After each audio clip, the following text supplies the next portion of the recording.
আসসালামু আলাইকুম, welcome back to my channel. কেমন আছেন সবাই? আশা করি ভালো আছেন। আলহামদুলিল্লাহ আমিও ভালো আছি। তো আজকে আপনাদের সাথে শেয়ার করবো কচু শাক দিয়ে চিংড়ি মাছ। তো চলুন মূল উপকরণে চলে যাই।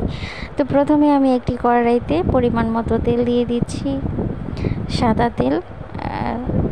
তারপর হচ্ছে পেঁয়াজ কাঁচামরিচ দিয়ে দিব পরিমাণ মতো। তো প্রথমেই বলি, আমার ভিডিও আপনাদের ভালো লেগে থাকলে অবশ্যই লাইক কমেন্ট সাবস্ক্রাইব করবেন। যারা অলরেডি করে ফেলেছেন তাদের সবাইকে অসংখ্য ধন্যবাদ। যারা এখনও করেনি প্লিজ আমার চ্যানেলটিকে সাবস্ক্রাইব করে দিবেন, পাশের বেল আইকনটি বাজিয়ে দিবেন।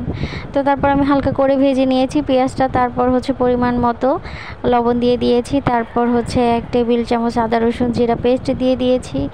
তারপর হচ্ছে হালকা একটু পানি দিয়ে তারপর হলুদের গুঁড়া, মরিচের গুঁড়া, ধনিয়া গুঁড়া সব একসাথে দিয়ে তারপর হচ্ছে আমি চিংড়ি মাছগুলো দিয়ে দিচ্ছি। চিংড়ি মাছ দিয়ে তারপর আমি ভালো করে কষিয়ে নিব। ভালো করে কষাতে হবে চিংড়ি মাছগুলো। ভালো করে কষিয়ে তারপর হচ্ছে আমি আগে থেকেই কচুটাকে সেদ্ধ করে নিয়েছিলাম। কচুর শাক যেটাকে আমরা বলি, একদম শাকটাই। তো কচুর শাকটা আমি সেদ্ধ করে আগেই পানি ঝরিয়ে রেখেছি। তারপর সেটাকে আমি দিয়ে দিব। তো দেখতেই পাচ্ছেন আমার কষানোটা প্রায় হয়ে গিয়েছে। এখন আমি কচু শাকটা দিয়ে দিচ্ছি। কচু শাকটা দিয়ে তারপরে এখানে আমি রান্না করে নিব যতক্ষণ পর্যন্ত কচু শাকটা আঠালো ভাব না চলে আসতেছে, ততক্ষণ পর্যন্ত আমি এটাকে নাড়াচাড়া করব, রান্না করে নিব।